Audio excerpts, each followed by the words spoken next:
อนให้พรเกื้อกูลเจ้าขนามตั้งมันป่าแดดนอนเนื้อนาบุญเจริญพรญาติโยมคุณร่วมบุญร่วมแรงศรัทธาพระเจ้าทันใจคู่วัดวังสิงค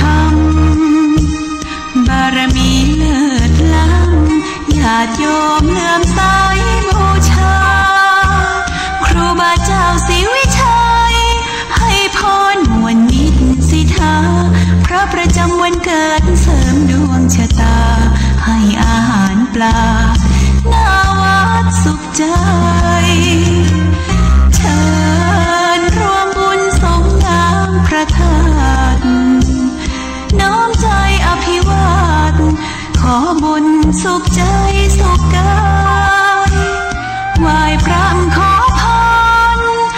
องค์พระเจ้าทันใจหลวงพ่อประเสริฐเจริญพรอวยชัย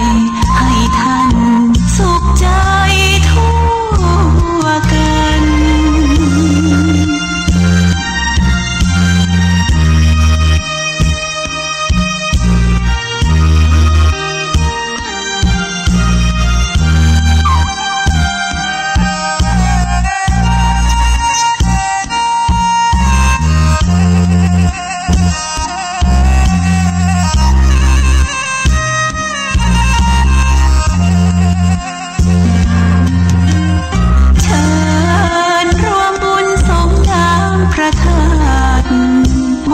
สุขใจ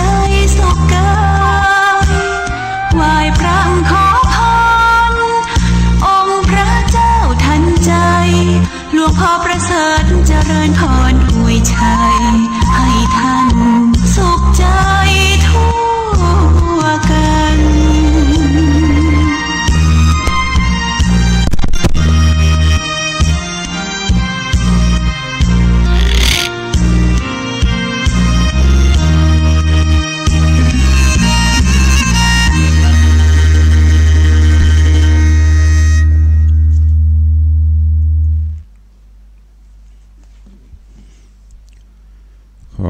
ยกมือ10 นิ้ว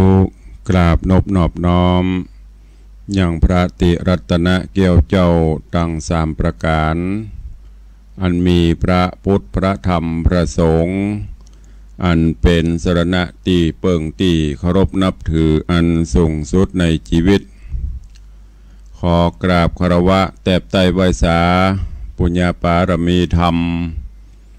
พระมหาเถรานุเถระภิกขุสังฆะสามเณรเจ้าจุตนจุองค์อันหมายมีพระเดชพระคุณหลวงปู่พระพรหมมงคลที่ปรึกษาเจ้าคณะภาค7เจ้าอาวาสวัดพระบรมธาตุเจ้าสี่จอมตองพระเดชพระคุณหลวงพ่อท่านเจ้าคุณพระธรรมราชานุวัตรเจ้าคณะภาค6เจ้าอาวาสวัดพระแก้วจังหวัดเชียงราย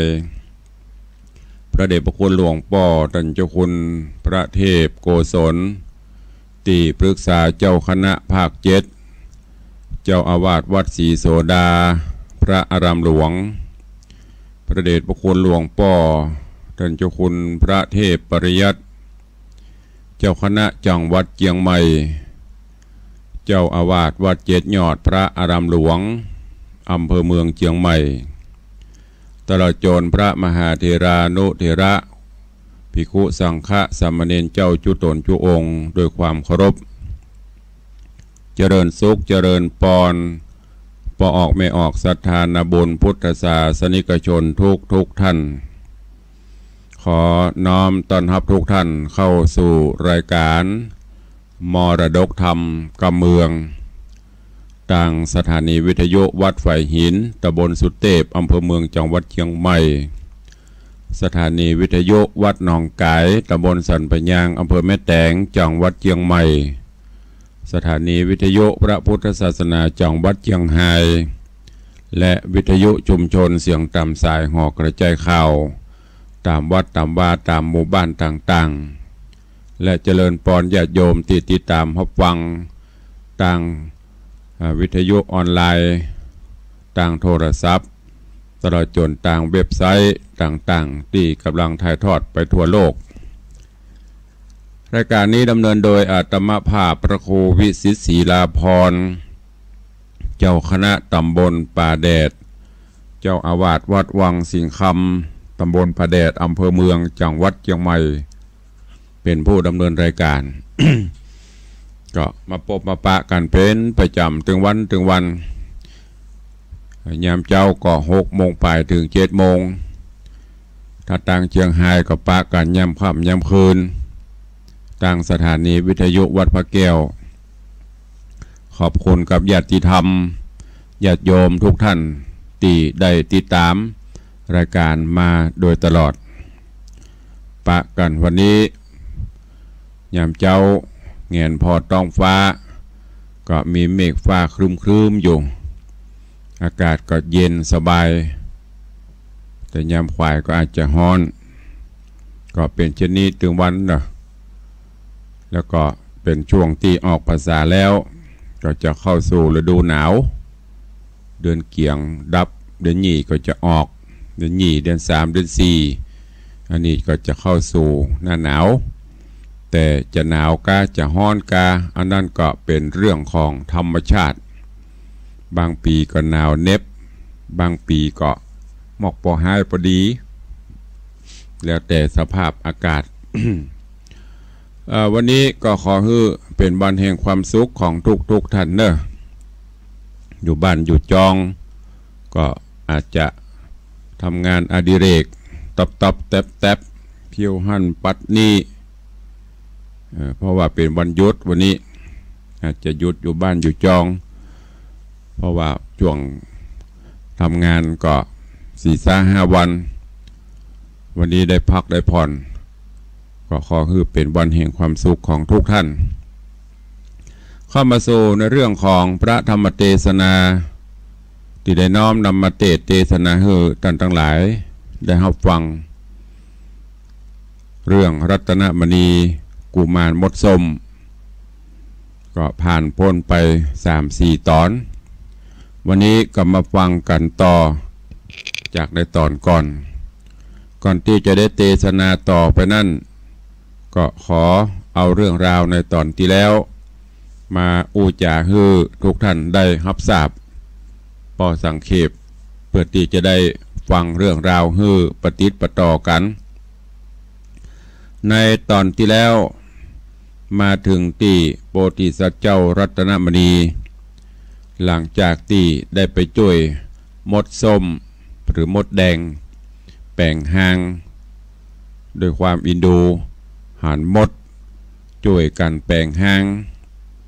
ปักขวิกปิกขวอมเอาไม้กำลังดึงไม้มาหอมเพื่อจะให้มันเป็นสุ่มจุ่มกันดีก็เดี๋ยวก็ดีดเอาไปแตกหั่งยะกันไปหมดโพธิสัตว์เจ้าเฮาก็ไปช่วยหักกิ่งไม้ให้มันเข้าหากันง่ายๆรวมหมดเพื่อความสะดวกให้หมดได้ปากันแป่งหางใหญ่หางหลวงจนเสร็จเรียบร้อยก็ปรากฏว่าพญามดส้มก็หันคุณงามความดีของโพธิสัตว์เจ้าได้ใจให้ลูกน้องบริวารแถลงเป็ดเป็นคนไปเสาะถามหมู่ปอก้างวดต่างตีตัวกันมาไผ่กระบอกหูสักคนจนไปถึงที่โพธิสัตว์เจ้าก็บอกโอ้บ่ได้ไปช่วยไผ่แปลงบ้านแปลงปราสาทแก้ววิมานคำที่ไหนพอดีมีกระตวาเนี่ยเตียวไปแอวป่าไปหันมดส้มแผงหางก็เลยไปช่วยลูกน้องของพญามดส้มก็หยอบนั่งลงกราบอู้จ่าเรื่องราวต่างๆให้ฟังจากนั้นก็ปากันไปยังที่วิมานของมดส้มพญามดส้มก็ถามต่างๆใครได้อันใดจะฮื้อปรากฏว่าโพธิสัตว์เจ้าบอกใครได้หยังแก้วแหวนเงินคำแสนสิ่งจ้างมาอย่างบอกใครได้แต่มีความประสงค์ไข่หูภาษาของสิ่งสารสัตว์ที่อยู่ในป่าเนี่ยสัตว์น้อยสัตว์ใหญ่อู้อย่างมาสามารถหูได้พญามดส้มก็ฮื้อแล้วก็ มีอนัตสัญญากันไว้ว่าหลังจากเฮียนเวทมนต์คาถานี้แล้วห้ามปากคือลำงับหับปาก7 วันหันยังก็จ้างไผยังก็จ้างห้ามห้ามโพร่งไพร่ออกไปโดยเด็ดขาดโพธิสัตว์เจ้ารัตนมณีก็ปฏิบัติตามได้เวลาปอกกางวัวต่างตั้งหลายก็ป้ากันปลดงัวเก็บเข้าเก็บของตีปางพักย่างเพื่อจะเตียวต่างต่อไปโพธิสัตว์เจ้าก็ไปเตอเปิ้นแต่บปักไผถามก็บปักหมู่นั้นว่าโอ้บลังผีกะผีซื้อบลังยังมาซึงบลังเป็นนั่นเป็นนี่กะเอายกเอายามาฮื้อก็ได้เป่า5ก็ได้เงี้ยใหญ่ก็ได้บ่ว่าบ่ปากจนป้น7 วันไปก็ตอนนี้ในระหว่างต่างป้น7 วันไปแล้วไปพักไปจอดไปย้างแหมตีหนึ่งหลังจากที่ปลดของลงจากหลังงัวปลดจากหลังสัตว์หมู่นั้นแล้วก็ปล่อยไปเสาะกินปรากฏว่ามีงัวตัวหนึ่งเท่านักแกนอนหมดเจริญแล้วก็จมโอ้เจ็บหลังเจ็บหันเจ็บนี่มนุษย์มุนี่ก็ตึงมาหันแก่อย่างหันได้เคียนก็เคียนหันได้ค่ำก็ค่ำก็เขของไม่ใช่เบาๆเอามาต่างหลังจนปอแอนจมเวียนเนาะสปะสปันแล้วก็โพธิสัตว์เจ้ารัตนมณีก็ได้ยินประตกประเสียงเรื่องราวจะเป็นจะได้หลังจากที่ได้ฟังงัวต่างทั้งหลายจมเจ็บหันเจ็บนี่แล้วจะไปอู้ให้ไผ่ฟังก็ว่าจะเนี่ยจะได้เรื่องราวจะเป็นจะได้ก็เจิญอีพ่ออีแม่ญาติธรรมญาติโยมศรัทธาติดตามรับฟังรัตนมณีกุมารมดส้มในตอนที่5ณโอกาสบัดนี้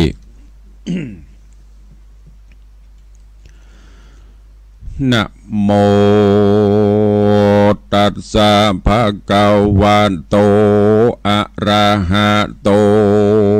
สัมมาสัมพุทธัสสะสาธุโวฟังลาโสตุจันนาสัพปุริสะตังลายต่างหญิงและชายหนุ่มเท่าที่ปากันเล่าทาดาฟังยังรัสธรรมเตสนารัตนมณีกุมารหมดส้มมาแถมแล้วเราเจิญศรัทธาหนุ่มเท่าตั้งหลายตั้งจิตภายถ่อมทาดาฟังต่อไปไปนานี้และนาสุริเยญญาเมื่อตะวันตกต่ำลงแหล่งค่ำอ่อนจอนนกนอนก่อนจับกิ่งเขาตั้งลายกิ่งมัดยังงัวเสียงนาดัวเหมือนดังเก่าเอิญด่าเล่างัวเล่าบุบตีเธอจนถึงยามร้อยตีข้าเข้าข้ามต่างผู้ต่างพำดันนอนเหมือนเดิมอ่อนปางเก่างัวตั้งลายนั้นเล่าไผ่มานก็พักนอนกันตามแหล่งที่เจ้ามันแต่งนัดหมายเมื่อนานนางัวในปางตุกผู้ต่างเอิญอูจากกันเสียงเรื่องนั้นมีกองลางตัวพ้องว่าขาเจ็บหางลางตัวนอนครางหลังวากน้ำนักเขาหากถูหลังพ้องก็ว่าเจ้ากูจังเหลือแก่ของบ่อแป้เขาก็เขจำด่าด้วยกรรมพรุษวาดไม่เสฟาดเสไปซ้ำเดินคราวไก่ใจจ่าตังน้ำและหญ้ากูก็บ่ได้กินเจ็บปวดตีนแต่ใบแดดห้อนไม่ก็บ่โปรดเดียวต่างอดใจกว่ามันซ้ำเอิ้นด่ากำลาย ว่าเฮ้อเสือลายมากินมาลากถามเอามีดเถือถากฟันแต่งอีดหิวแรงเสียงซ้ำญาติและน้ำบ่ได้กินอิ่มเต็มใจเขาสั่งมาเขเฮาไปเตียวไตเป็นตุกใหญ่ใจมองปลายบ่ปอแปลงซองมาสู้ปากเฮากั้นอยากก็บ่ได้กินสางเป็นเว้นปางหลังตัวขนาพอบาปค่อนถมหัวยังตนตัวเขาเหมือนน้าอย่าได้คืนจานฟ้าฮือสู่อเวจี10,000,000 ปีอย่าโป้นใดไฟนรกใหม่ฮือเมื่อเขาตายงัวตั้งหลายโจมด่าปากันว่าตุกตัวสัตว์ยามสงัดเตี้ยงคอนงัวเดือดห้อนด่าอึงอังบางตัวว่าเจ้ามันจังข้าคอยใจต่ำต้อยบอกคุณนาได้ก้าข้ามขาเฮาบอกขาดตุกเหลือขนาดเราราเฮาต่างน้ำก้าเขามาแต่บานนักเสียงท่านบ่แปลงเฮาไปบ่ปอซ้ำเอาค้อนต่อยโจนปอเลือดย้อยตัวกาญางัวปากันจากล่าวถอยตุกต่ำก้อยรำพานยินข้าสันใจมากสัตว์และหาสัตว์และคนก็หากเหมือนกันมีชีวิตวันมัดห้อยหักข้าคอยชีวิตเฮาคนมัวเมาใจบาปมักขนาฝูงสัตว์มัดฟันตัดเถือถากเอาจีนเนื้อหากมากินสัตว์นายินตุกนักแก่งูลายเหลือแหล่อู้จากไข่ตังงัวปูไหมและงัวปูแก้วเอิ้นบอกแล้วงัวมอยเสียงวอยวอยคลางควรงัวอู้อวนจากกำปูเขียวปูคำตอบตาว่าปืนลุ่มฟ้าจุมปูที่เป๋มนุษย์โลเกใจบาปน้ำทำบ่อาบหัวใจเขานับยะไปจุเยื่องบ่หัวเรื่องกองบุญมักสับสนไปตามอาสุภะอากุสะสั่งอากุศลสร้างถมตัวเขาซ้ำจะมืดมัวไปตั้งหน้าโหนตั้งจันฟ้าตัดน้ำถมปอมบาปโจมลงใจมุดสู่ไตอเวจีเมื่อชีวิตเขามีเขาสร้างบาปตุพระบอกกราบนมัสการกันจักเสียงสังขารมรณะจริงมาคิดคาดหากุศลที่จากป่าเอาตนเตียววายข้ามเขตให้จัตุรบายห้องบวยวายโรนรำไฟมอดหกห้ำเผาใจมันจักไป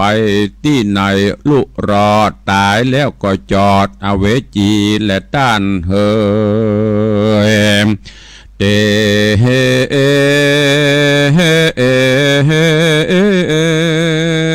โก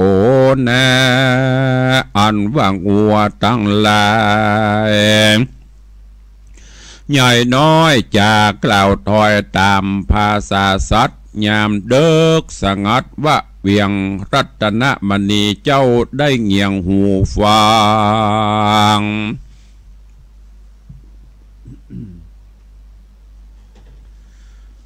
รัตนมณีเจ้าได้เงียงหูฟังก็หู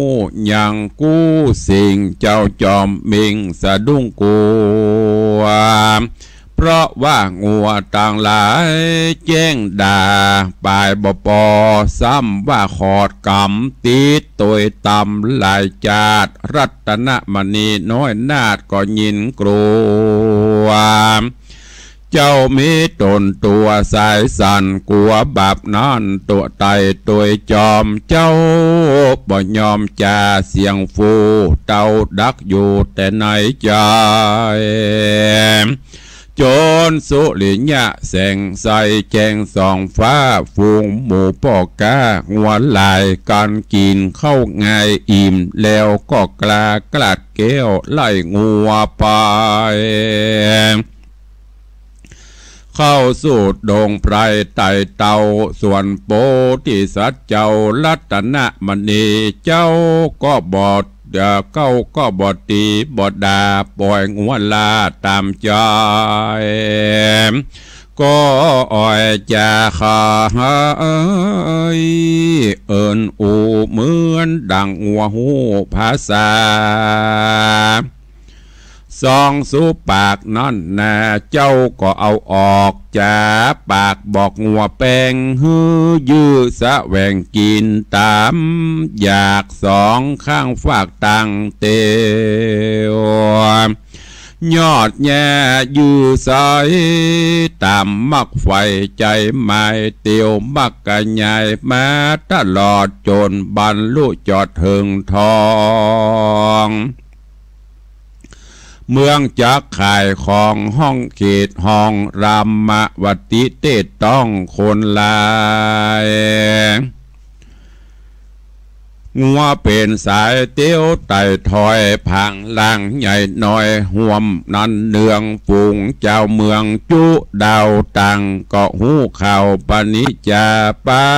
กันมาลุรอดยอบย่างจอดหน้าเปียงสัตตะสำเนียงดังบ่อน้อ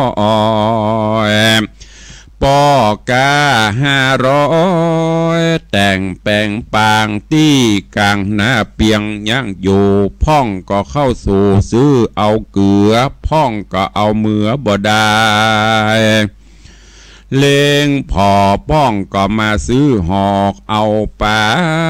ล้างพ่องก็มาเหยาะหยอกว่าปี้เบาข้างขอกแดนไกล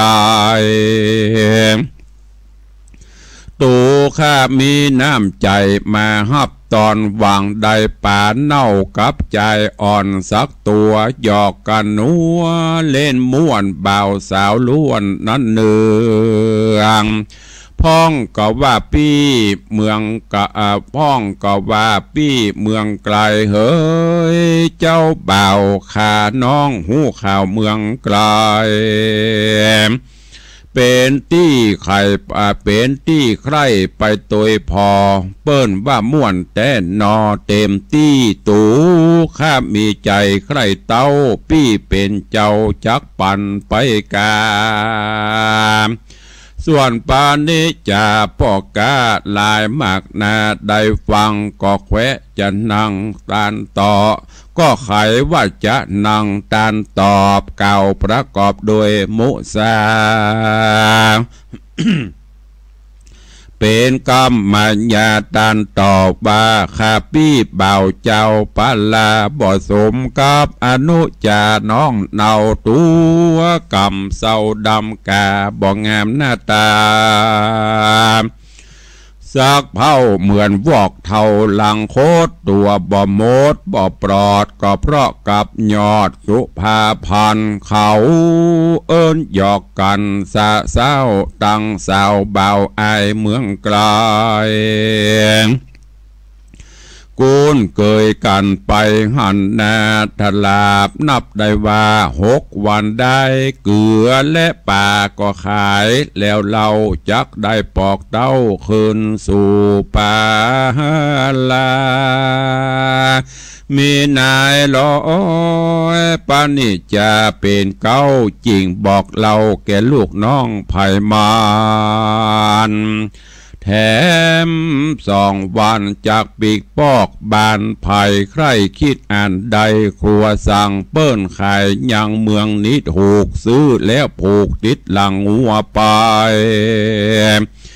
จักได้กำให้มีมากวันหรือหากจักเมืองปาลานาสี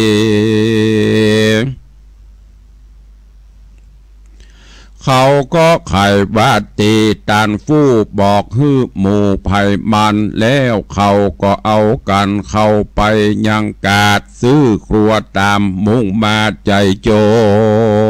งลากาตกลงกันง่ายถูกใจแล้วจ่ายเงินปานของไผ่มันดาหังมอนสัตว์บังและสายหาและสายห้างสายปุยบังโตตบจีบห้างโดยรีบเร็วปันหันและนาโสมหาสันโตส่วนอันว่ามหาสัจเจ้าตนหนุ่มเนารัตนะมันนีเจ้ามีใจอินโดยังสัตมากบ่ออกปากจากัพายหูแต่ในใจบ่ปากเจ้าก็หากหักษากูว่าเป็นทุกถนัดแน่ไปนะสัพพะครัวกาต่างหลายเจ้าบอกควันควายซื้อใส่กูว่าเป็นกรรมนักใหญ่ไปมาต่างเกลือและปาบมาแล้วจักกลากราดเกลียวกับคืนหลังยังซื้อครัวสั่งใส่ปอกหลังอัวลอกทอละมานเจ้าก็มากุดส่งสารแต่ใส่จึงบอกใครใดครัวกะสั่งส่วนพ่อกะตั้งหลาย500หันใจอ่อนน้อยบ่ซื้อเอาครัวเจ้าดากลมหัวอยู่ฝูงเจ้าหมู่ตั้งหลายก็ถามยังใจหนุ่มเนาว่าดูรา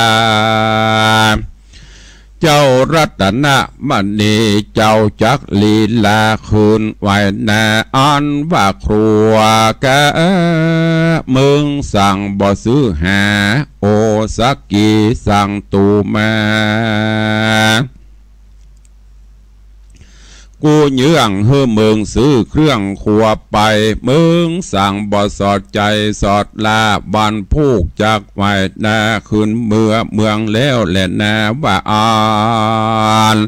เมื่อนานมาหาสัตว์เจ้าก็ใครบอกเราจากกากรรมจาว่าครัวกะนั่นนาบ่เอาสั่งไป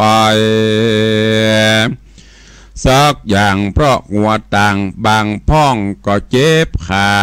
บางตัวนั่นนาก็หลังลอกงูนหางปอกงูนหางปอกเจ็บปองจากต่างเขาของใดก็ลำบากยอมสากากนาขุนนาเจ้าก็มีกำจะบอกลาเฮือฟูงปอกกาเผาจุมเดียวก็มีหันเล่นนาพิกขเวดูราภิกขุตังลาปังเมื่อกูตถาคตะเมื่อก่อนได้เป็นใจอ่อนน้อยกูมาลาวิบากนามาตอบใส่ในจัดนั้นให้แสนตุกขีป้อแม่บ่มีมาตายละตุกโศกไม่นักนา ได้หาบหญ้าและลัวมาขายเลี้ยงใส่ตอนนี้ก่อนเพราะวิบากกูได้เอาไข่นกเสียจากหังบรรลุนจะลังจากหันก็มาก็ได้เอาไข่นกคืนหางวิบากยังโป่งเสียงวิบากยังปังสายตอบได้คืนครอบไปลุนเป็นหนอพุทธังกุลก็ยังลำบากได้ถึงทุกข์ยากหนักหนามีปิตามันดาก็มาตายเสียจากเพราะวิบากใดกระทำมาดีแต่บาทในจาติกาปางก่อนบุญกูบอบผ่อนกะตำมาปางเมื่อเกิดในปลาณสีใหญ่กว้าง ยังมีคนพูดนึ่งอ่างมาขอยังเข้าน้ำหน่อเสื้อผ้าเฉพาะนะไหวนารอดกาวากูได้ตานโพจะนาน้อยมากนะบุญอันนั้นหากยังมีได้ฮือกูเป็นลูกโอสักกี่ตัวตอบพ่อกุศลบุญจอบอเนกจาสเปจนาเฮยหนุ่มท่าเอาอย่าได้เข้าสู่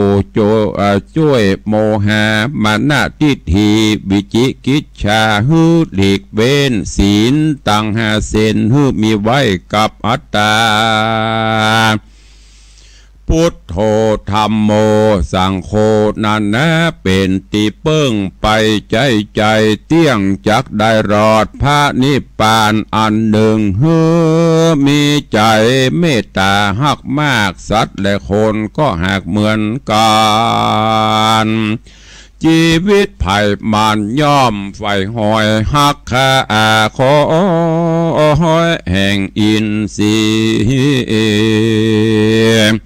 เพื่อแผ่ไมตรีไปควายอย่าได้ขนาบบุบตีตามดังพระมุนีกล่าวไว้เจ้าหนอไทยรัตนมณี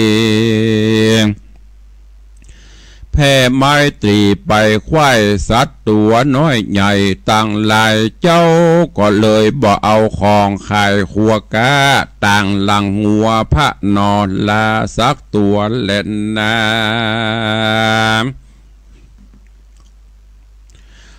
สาธโวดุลายิ่งใจต่างหลาย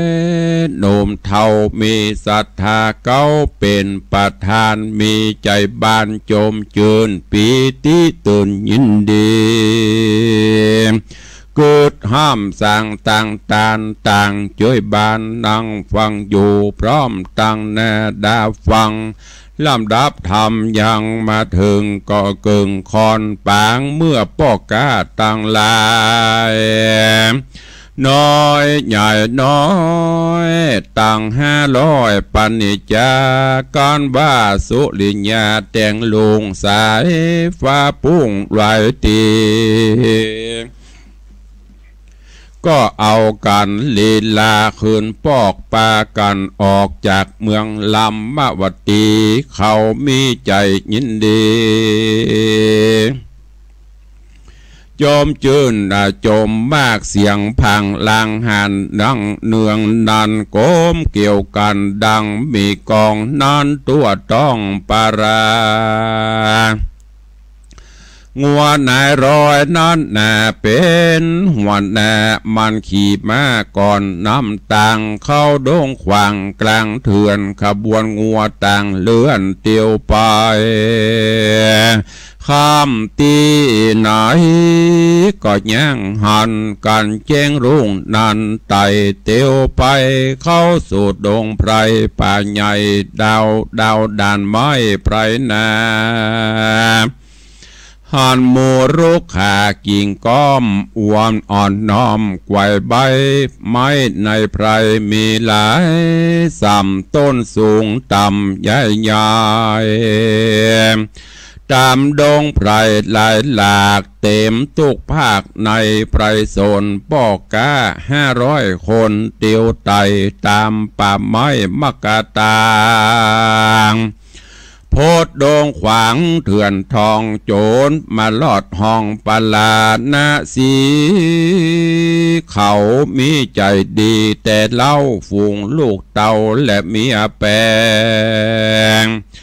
ต่างก็แข่งแหลงฝ่าวฟังลุไหลหลังกันมาตอนฮับสามีกาผัวขิ้นอันไปต่างถิ่นขึ้นมา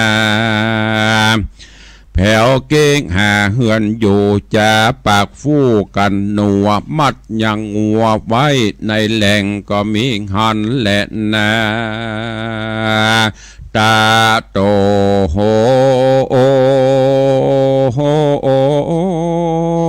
กุมาโร มานาโบส่วนว่าพุทธกุมารใจเบามาหอดเดาเงาเหือนโอสักกี่เฟือนเฝ้าฟังลูกจากที่นั่งมาหาตอนฮับโบตาลูกแก้วโปรดต่างอัวแล้วบ่หันสังมันยินกลัวใจมากโปรดต่างโปรดต่างเสียจากหลังงัวทวนทุกตัวไข่ก็บ่หันตะต่างใส่สั่งมาเจ้ามีแต่วาถาผ้าเก่าจริงทำนอดเน่าโปธิญาณว่าโดรากุมารเหยลูกฮักป้อเล็งตาพอยังขัวที่ต่างที่ต่างหลังหัวลูกลา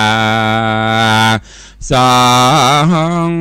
บ่หันครัวก้าครัวขายป้อยว่ามาได้ตัวเป่าเอาก้าเงินเก่าขึ้นมานั่นจ้าเมื่อนั้นกุมารลาใจเบาจริงจากล่าวตอบโอสักกีว่าขัวกาข้าบ่มีสังสักเผาเพาะขานี้เต้าอินดูงัวล้างตัวหัวก็เจ็บแข้งขาหันล้างตัวก็ลอกเกลาก็ลวกการก็ลอกการกลางหลังข้าก็กลัวบาปมาปั่นตอบใส่เป็นโทษให้บาปกรรม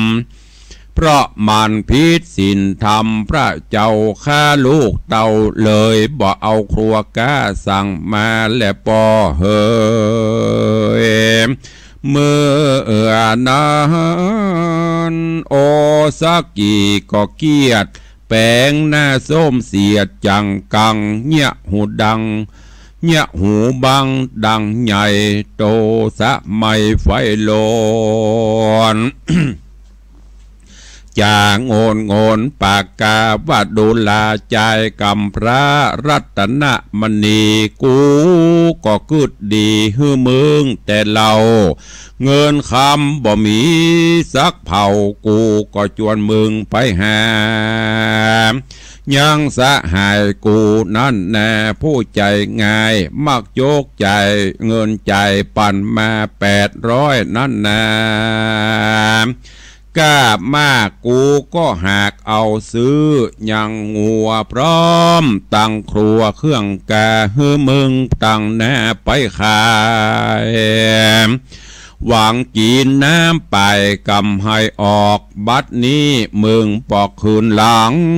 มึงสั่งบ่เอาครัวแก้มาสักอย่างปล่อยงัวต่างมาได้เมืองนี้เป็นใจบ้าใบบอกใครได้เงินคำบอกกระตำเหมือนตาลเปิ้นพริกบอกบานเอาครัวมาเจ้ากูมาลาหนุ่มน้อยก็ดักเงียบจอยบ่จะสังเต้ามีแต่น้ำตาพังนาเมียงกลัวพ่อเลี้ยงเจ้าบุบตีส่วนโอสักกีผู้หัดหาวว่าไอ้ใบเงากูมาลาฟังกูจักจะบอกเฮอเงินที่ซื้องัวลายกูจักมอบปันใจน้อยอ่อนสุดแล้วแต่มึงจักผ่อนแหมมาตามกำลังพญาเนี่ยใดเอาไปคืนใจแก่สะหายกูส่วนพระบุญจูดหนอไทยก็ได้กล้าร้องไห้ล่ำไห้กำผ่านจากกำขานตอบป้อเงินข้านั่นนอบ่มีนายแม้โจ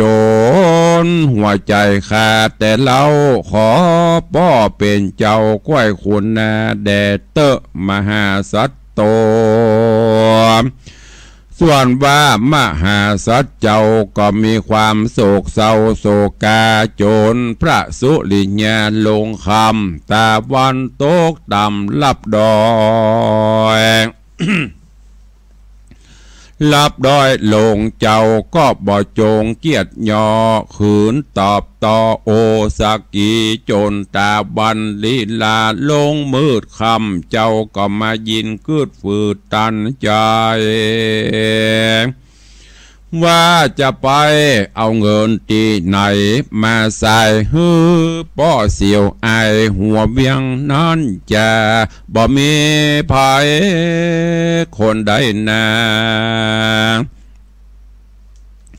เป็นที่เปิ้งเขาอาสะไหลเซิงสินธรรมกรรมฐานยามนั้นงัวปูตานกับงัวปูเกี่ยวก็ปากเจียวเจียวฟู่จากกันว่าอินโดนายมันข้าคอยว่าโอซากิก็ป้อยเคขาเฮือไปเสาะหาเงินมาใส่ป้อเสียวไอแตนตำบ่จ้างไปเอาเงินคำไหนแต่เล่ากันว่าเจ้าเฮาหูเก่ายังกำจักบอกเงินคำที่ฟังหันเศร้าเหือนนั้นที่มัดเชือกเฮาลางัวปูตาดำก็ซ้ำจากกล่าวแถมผูมนึ่งข้าก็หูมีคำที่เอาแกลบหำปกไว้หันกลางขวงนั้นมีเงินหลายเจ้าบุญภายโปติราชเอาแขนปัดหน้าผากนอนฟังก็มีหันเล่นนาเนตเดตังขีญาสั่งวันนานาวิเศษจากห้องเหตุธรรมเทศนารัตนมณีกุมารหมดส้มตอนที่5ก็บังกรมสมเรศเดช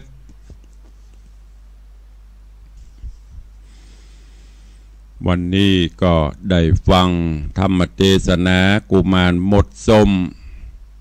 ลำดับการจบลงไปแถมตอน1อันเป็นตอนที่5โอ้ฟังแล้วก็ม่วนงันสันเล่าขึ้นเนอะ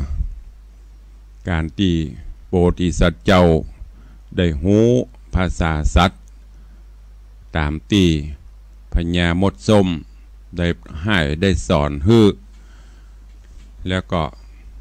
บังเกิดพอได้ยินเสียงสิงสาราสัตว์หูเรื่องเปิ้นอู้อย่างกันแล้ว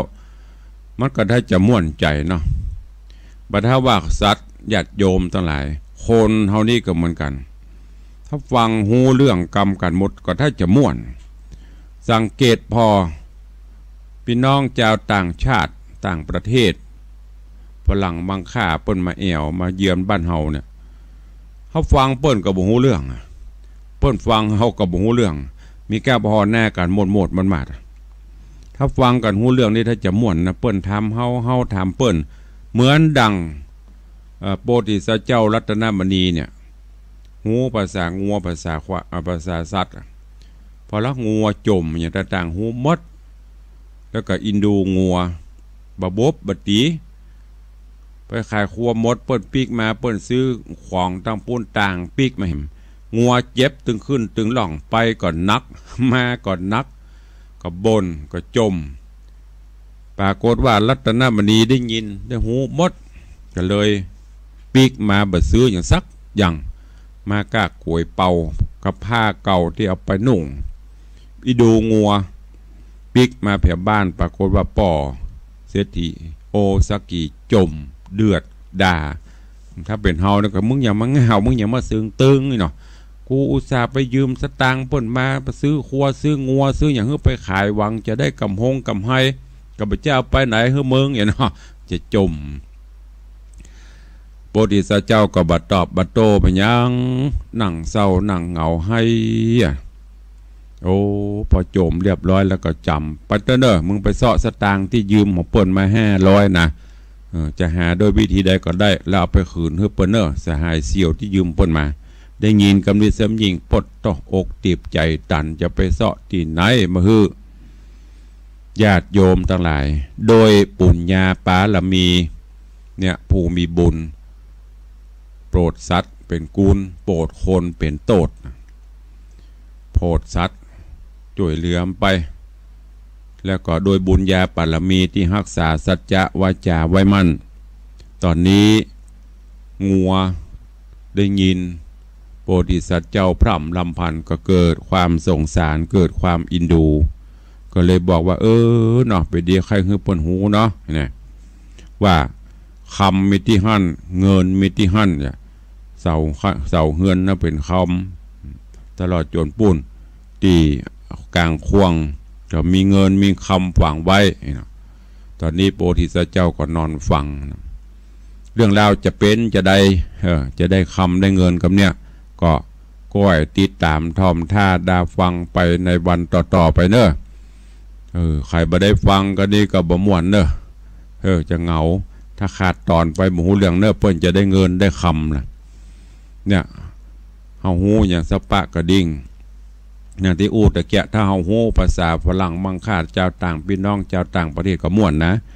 อู้กันตอบโต้ทำสารทุกข์สุขดิบกันอย่างตุลุงเตะพนมาวัดฝรั่งถามเฮาก็ได้กัน no yes yes no นั่นอู้ได้ถ้าอู้กันได้ในม่วนเนี่ยอย่างนั้นโพธิสัตว์เจ้ารัตนมณีเนี่ยฟังภาษาอย่างหูก็ม่วนเนาะเข้าป่าได้ยินนกอู้กันพ่องกาอู้กันพ่องงัวควายจ้างม้าอู้กันพ่องงูพ่องถ้าจะม่วนเหรอเพิ่นสอนที่ไหนเฮาปากันไปเสาะเฮียนถ้าจะดีค่ะเฮียนภาษาสัตว์ภาษานั่นน่ะก็ฝากไว้เนอะก็ติดตามฟังกันในตอนต่อไปรัตนมณีกุมารมดส้มตอนที่5ขอโป่งวางไว้แต่เพียงเต้าอี้ก่อนเล่นนายเฮยเข้าสู่โหมดตารายการเหลือเวลาแถมหน่อยเวลาก็เบ้ยนะแล้วป๊อปแป๊บกำเดียวก็จะ5 โมง 6 โมง 7 โมงก็เดี๋ยวก็จะมืดก็เดี๋ยวก็จะค่ำจะแจ้งหมุนเวียนกันไปตารายการก็ขออนุโมทนาประกาศข่าวสารประชาสัมพันธ์งานบุญฮือญาติโยมทั้งหลายเนอะที่ฟังอยู่ได้รับทราบได้โมทนาแต่ถ้าหากมีเวลาจะไปร่วมก็สัมโมทนาสาธุตะคืนฝากข่าวมาจากหลวงพ่อธรรมครูสุวิมลธรรมรักษ์เจ้าวาดวัดลอยเคราะห์ว่าที่วัดลอยเคราะห์ตำบลจังการอำเภอเมืองจังหวัดเชียงใหม่จะได้มีการทำบุญทอดกฐินสามัคคีในวันที่28ที่จะถึงนี้ที่วัดลอยเคราะห์เนอะขอเอิญเชิญชวนญาติธรรมญาติโยมผู้ใจบุญทั้งหลายไปร่วมทอดกฐินที่วัดลอยเคราะห์โดยพร้อมเพรียงกันวันนี้ที่วัดไฟหินตำบลสุเทพอำเภอเมืองจังหวัดเชียงใหม่ทางมหาวิทยาลัยเชียงใหม่ร่วมกับญาติธรรมญาติโยมทั้งหลายจะได้นำกฐินสามัคคีไปทอดถวายที่วัดไฟหินตำบลสุเทพอำเภอเมืองเชียงใหม่เนอะขอเอิญเชิญชวนญาติโยมศรัทธานาบุญไปร่วมโมทนาบุญด้วยกันและก็ถือโอกาสไปเยี่ยมไปเยือนไปแอวไปพ่อสถานีวิทยุเนอะไปพบไปปะท่านเจ้าอาจารย์พระครูสมุวิสุวัตรวรกิโจผู้ปิดทองหลังพระได้ยินเจียวถ้าท่านบอกเฝ้าไปอยู่นี่ห้องได้ยินเนอะสลับสลับนี่ควบคุมเทคนิคควบคุมอย่างต่างๆสถานีวัดไฟหินนี่ไม่มีการปิดนะเปิดตลอด24 ชั่วโมงยกเว้นไฟฟ้าดับนี่คือสโลแกนของสถานีคลื่น 104.50 ของวัดไฟหินอันเป็นแม่ข่ายหลักเพราะฉะนั้นก็ญาติโยมจะไปห่วมผู้ชมผู้จาเทปรายการก็ขึ้นไปได้เนอะได้ยินเสียงตุลุงเจียวนี่ใจดีจะได้ฟังไปฟังไปเอาได้ซื้อแฮนดี้ไดขึ้นไปตัวก็ได้เอาไปฮือท่านเจ้าพระครูสมุวิศวัตรเปิ้นจะจำปุ๊บได้เอามาเถอะมีฮันมดผู้จาสตางผู้โจมผู้จาเอากุ้มบำรุงกันน้ำกับไฟสถานีด้วยเนอะในวันนี้แล้วก็ในวันที่8ที่มูลนิธิครูบาเจ้าศรีวิจัยลานครูบาเปิ้นก็จะมีงานถวายทานพระป่าซื้อกระเบื้องมุงหลังคาโฮงหลวง ที่เปิ่นซื้อที่ดินซื้ออาคารอย่างไว้นะเปิ่นจะปรับเป็นสถานที่หอเกียรติประวัติของครูบาแปลงโฮงหลวงเป็นอย่างต่างๆกำลังปรับเจิญไปร่วมบุญกันเนอะในวันที่8พฤศจิกายนบ่าย2 โมงตุลุงก็ข้าจะไปอยู่ท่านเจ้าพระครูธีระแจ้งมาก็เจิญไปร่วมกันเนอะซื้อกระเบื้องมุงหลังคาโฮงหลวงครูบาเจ้าศรีวิจัยแล้วก็วันที่9อันเป็นวันลงจอบแรกต่างๆขึ้นดอยสุเทพ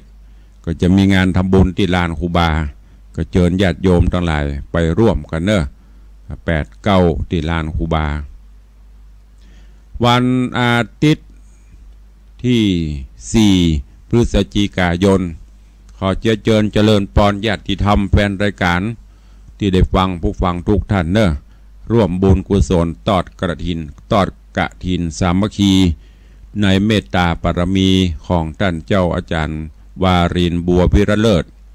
จะได้นำกฐินสามัคคี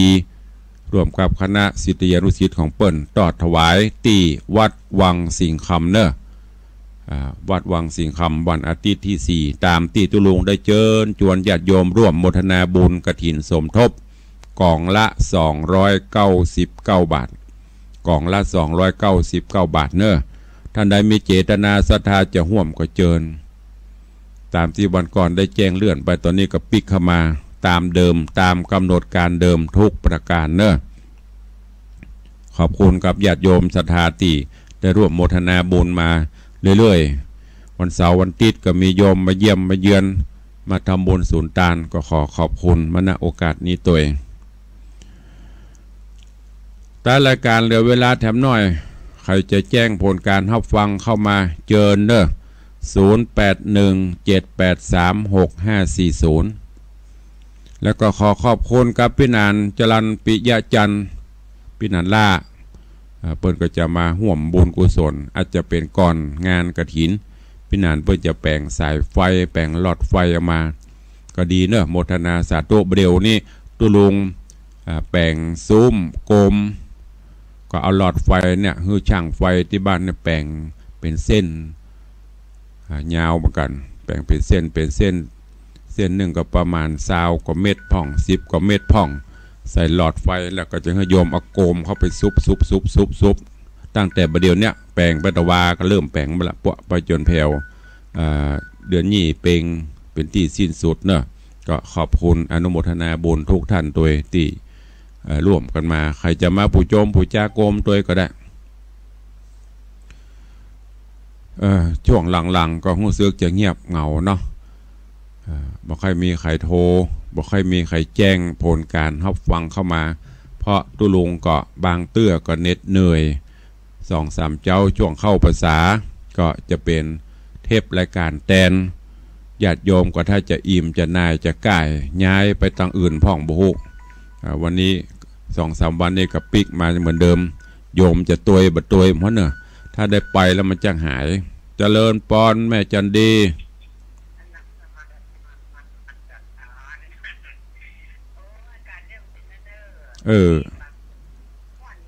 อันอย่างม่วนนะแต่เอาไม้วางเนอะจะเอาไม้ไปตรงเอาไข่นักว่าฮะกว่าเพื่อจะแปลงหางอันนี้เพื่อไปช่วยแปลงได้คำนะเขาไปตั้งของเพื่อนเนาะคันนี้ไม่ได้กินสักอย่างเนอะหอยก็ไม่ได้กินยังก็ไม่ได้กินสักอย่างละถ้าได้กินก็พักเนอะ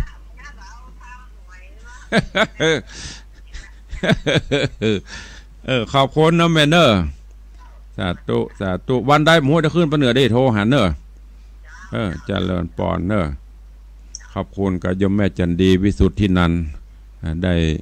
แจ้งผลการรับฟังเข้ามาเจริญปอนฟังอยู่น่ะได้ยินเสียงอีกระจำมาเสียงอีแม่เตืองเป็ดเอกลักษณ์สาธุตุลงฟังอยู่ในเจ้าเสียงอีแม่เตืองเป็ดเอกลักษณ์ขอบคุณนะแม่เนอะสาธุเจริญปอนฟังอย่าเพิ่นนอนบลุกแต่อีแม่กวงสาธุตัวลงฟังอยู่ในเจ้าเซลเล่นบ่ได้เด้อยามเจ้าได้ใครหัว เจริญปอนฮัลโหลขอบคุณเนอติดตามมาฟังขอบคุณเจริญปอนเนอสาธุหมู่เก่าๆเนี่ยที่โทรเข้ามานะอีแม่เนี่ยคนเนี่ยฟังตลอดเนี่ยคนแม่กวงแม่ออนแม่จันดีหมู่นั้นมีแต่โฮมด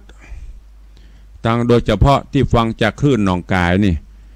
3 คลื่นก็เนอะท่านเจ้าจันพระประหลัดประเสริฐพอได้ยินเสียงชุ่มชมดีใจท่านโลนี่เพิ่นถ้าจะดีใจอันนี้อีเมมอนแสงคำเป็นอย่าง648ได้648เมมอนแสงคำแสงบุญเนี่ยโมเนี้ยที่โทรมาตลอดอันนี้มิตรรักแฟนรายการแฟนพันธ์แท้แต่หรออันใหม่ๆนี่หายแซบมาหันไปเข้ามาตั้งเหนือนี่จะดักปิ้งเจริญปอน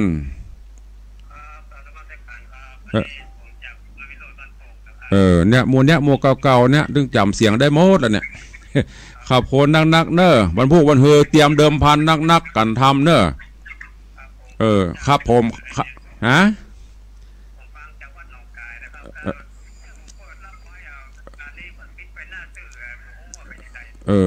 นั่นน่ะพอบรรายงานเข้ามาเปิ้นก็เลยบ่ฮู้ถ้ารายงานเปิ้นจะได้ฮู้อันปิดอันนี้กำยกอยากฟังบ่ฮู้เรื่องเด้อโอ้โตอยากบ่ได้รีวิวเสียงแสบแก้วหูนะบ้านปงเฮือโบราณเนี่ยฟังเปิ้นก็ฟังเมินละวันพูดวันฮือเนี่ยกันทำไปนักเด้อจะไปเตดมหาจัดนะถ้าไปรายงานตัวตัวกระดาวกับผมนี่แหละที่ฟังรายการพร้อมถวายทูลเก้าเดิมพันอีเนอะขอบคุณตัวขอบคุณหลายๆที่ฟังจากวัดหนองกายเวลาหมดเวลาเนอะนำรายการจากไปก่อนอยู่ดีมีสุขมากันจุตนจุองจุผู้จุโคนเนออายุวันโนสุขังพลัง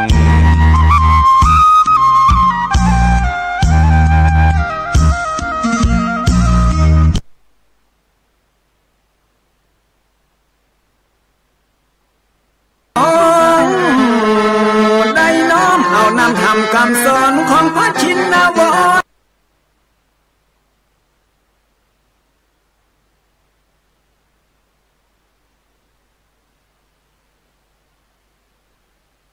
พฤศจิกายนถึง 5 ธันวาคม 2561 ณ หอประชุมใหญ่ ศูนย์วัฒนธรรมแห่งประเทศไทย นายกรัฐมนตรีระบุรัฐบาลให้ความสำคัญกับการพัฒนาทุนมนุษย์ซึ่งจะส่งผลดี